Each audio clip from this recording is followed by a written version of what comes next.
Hi guys, this is me, Ty, coming from my home here in Phnom Penh, Cambodia, and this is part 2 of the story. So anyways, the next morning when I got up, I decided to go BS with one of my foreigner buddies that I met over here in Cambodia.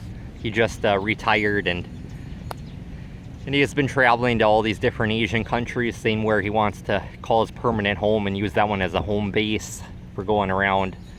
Just visiting each country after that, and I realize most people, they do end up choosing Bangkok as their home base, where they'll have a permanent apartment, or the Philippines, but definitely Phnom Penh would definitely make an awesome home base, just because the visa process is so easy. You just buy a 6-month visa or one year visa. You don't have to worry about a darn thing every month of running into the immigration office.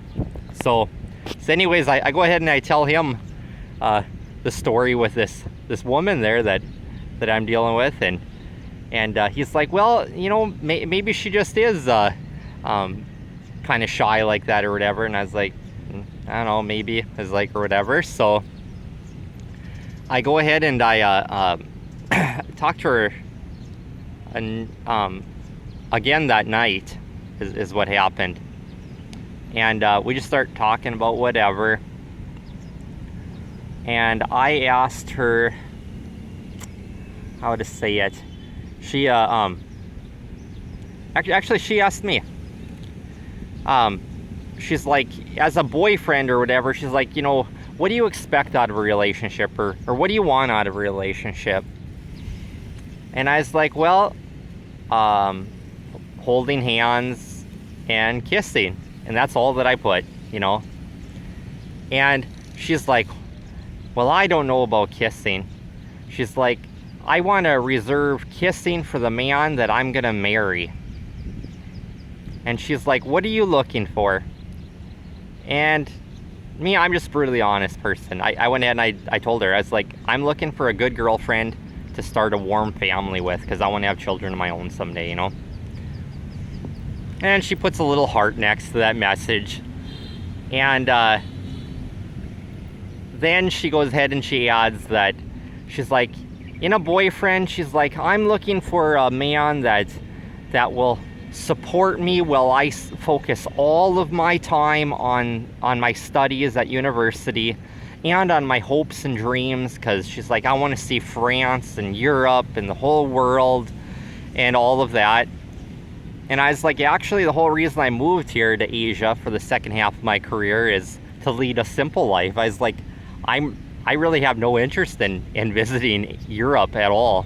I do like Asia, but even I could put off on that. Even just staying in one country, it won't be that big of a deal with me. It's more to find a good woman over here, And she puts a heart next to it, and I went ahead and I texted her, and I said, it really sounds like you don't really need a boyfriend in your life. It sounds like you are a strong, independent woman who doesn't need a boyfriend. And she instantly texts me back, and she says, oh no, I need a boyfriend to support me in all my endeavors and all that. And I was like, well, I wish you luck, is what I put. I wish you luck. And she puts her heart next to it, and I was like, it's getting pretty late. I was like, I'm ready to go to bed. You have a good night. And she texts me back. She's like, I hope you see me in your dreams or something. I hope you dream about me. And turned off the internet to my phone, and I went to bed. And I was laying in bed for about 15 minutes, and I was like, I made it pretty darn clear to this woman that I don't want to pursue this, and that she's really not looking for a boyfriend either. And I don't know if it was really about financial stuff, supporting her in her endeavors and all that, which, I don't really give a shit if it's about financial or not. But I want a woman that's going to have time to hang out with me every night too, and just give me the time that I need too, So, yeah, I guess I am one of those men that does need a woman around, and I'm sure as hell not going to be dating a girl that won't even let me kiss her. So, so yeah, about 15 minutes later, after staring at the back of my eyelids, I went ahead and I blocked her. And because the other night there, when she pulled away from me when we were taking pictures out in Riverside and everything, I was walking around, you know, and I was like, man, you know, this woman probably isn't very serious. I was like, and she kind of messed me up for the night a little bit, you know, like, because when a woman's kind of got a hold of your heart a little bit there, you can't give all of yourself to another woman, you know, that will give you the time of day, you know, to be a good woman there and have a good relationship and start a family and all that. So, yeah, I definitely, like I said, wasn't going to have her have a hold on my heart and hurt me in that way, you know. So, and then, you know, like I said, stop me from finding the right woman too. So yeah, the next morning I was like, you know what, you know, I've been saving this money here to go up and see her, because the way with my $500 budget, you know, I don't have any income coming in. So how I come up with money to do stuff like this for this woman, of me giving her my time, my effort, my money to come up to this this event up there, which, oh yeah, I forgot to elaborate on the event for April that she was going to put on. She said that it's a some kind of charity event or whatever. And what I kind of thought about it, you know, I didn't ask her too much about it until I was going to get closer. I thought that me and her were going to be like running in like some games or something, some charity stuff, you know, so we would actually get to spend time together. Or else the administrators were putting on and the students just kind of got to play free games and all that. And I was like, oh yeah, that'd be fun, you know, and socialize and all that. Well, she's like, it comes out, she's like, well, actually, she's like, I'm going to be kind of running the stuff for the charity. And she's like, I'm not going to have much time to spend with you at all.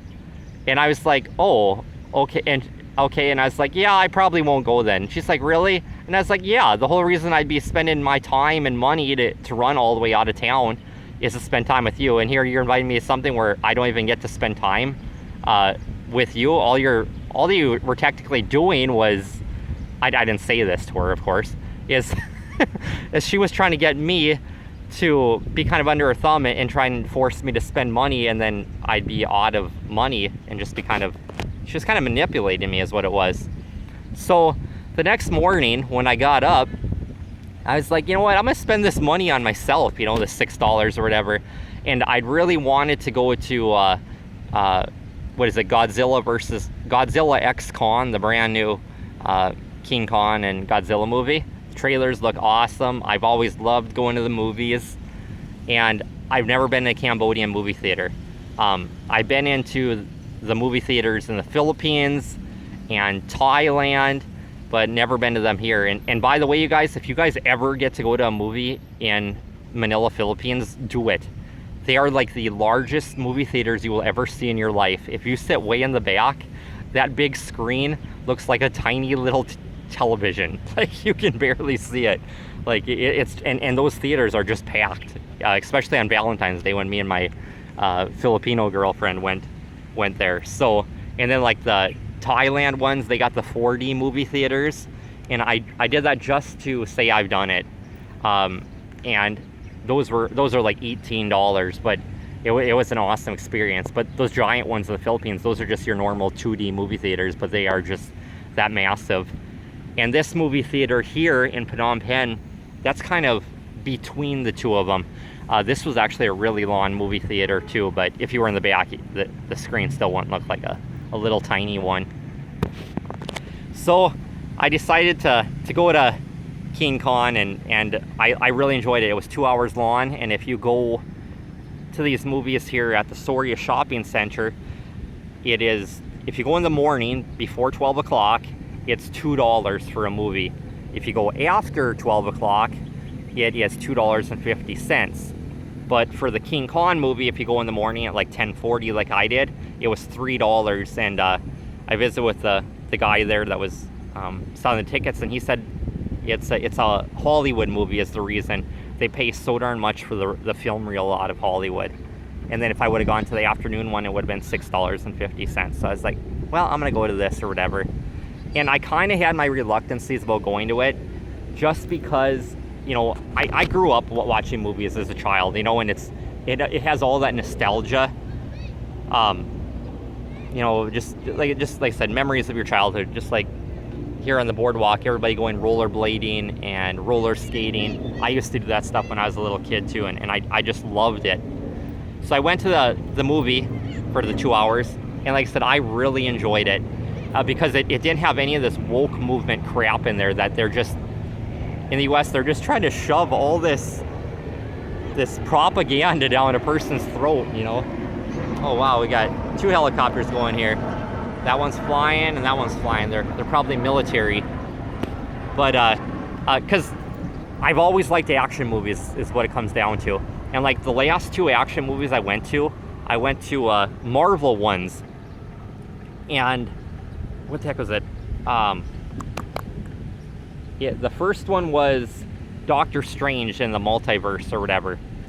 And they instantly had their woke agenda on there of the girl that's in there or whatever, that she comes from a dimension where she's got 2 mothers or whatever, which, you know, these are kind of kids' movies, you know, they're targeted towards kids where their brains are just sponges, and they're sucking in all this stuff and they believe it, you know. So it's all this propaganda that babies come from 2 mothers. It doesn't even make sense. How the hell do 2 women get pregnant? And then after that, I watched the newest Ant-Man movie, the Ant-Man in the Multiverse or whatever. And they have it where the main character, the Ant-Man, his daughter is using her powers to destroy police cars, just about kill police officers and all that, to make all these little kids think that police officers are evil, yet these police officers are, you know, our mothers, our fathers, our sons, who every day they're putting their lives on the line to make sure that we're all safe every day, and they're teaching kids to kill police officers. And it's kind of almost gone to the point where I don't even like going to new movies anymore. Like, so usually I'll just watch like the old like 80s and 90s action movies on Tubi and stuff where it doesn't have this political agenda, you know. So so yeah, after the movie, I was all happy because, like I said, it was a nice, clean movie. I suggest, like, if you have any children or family, take your family to it. It's good. And another movie that I always tell everybody is like a good movie that's family-oriented and it's an awesome action movie is Real Steel with Hugh Jackman and his little boy or whatever. They're building this robot for winning a boxing competition. It's like a boxing robot or whatever, and they're just bonding throughout the whole movie, and it's a great, heartwarming movie. So, and then last night, to finish it off, I went ahead and I grabbed a bag of barbecue Lay's potato chips, which have been the last of my $3, you know, that I would have saved for that date with that girl up there. So in the end, it all turned out good, you guys. So happy ending to the story. So if you guys like this content, like, share, and subscribe. And I'll just keep kicking them out here from my home here in Phnom Penh, Cambodia. Take care, you guys.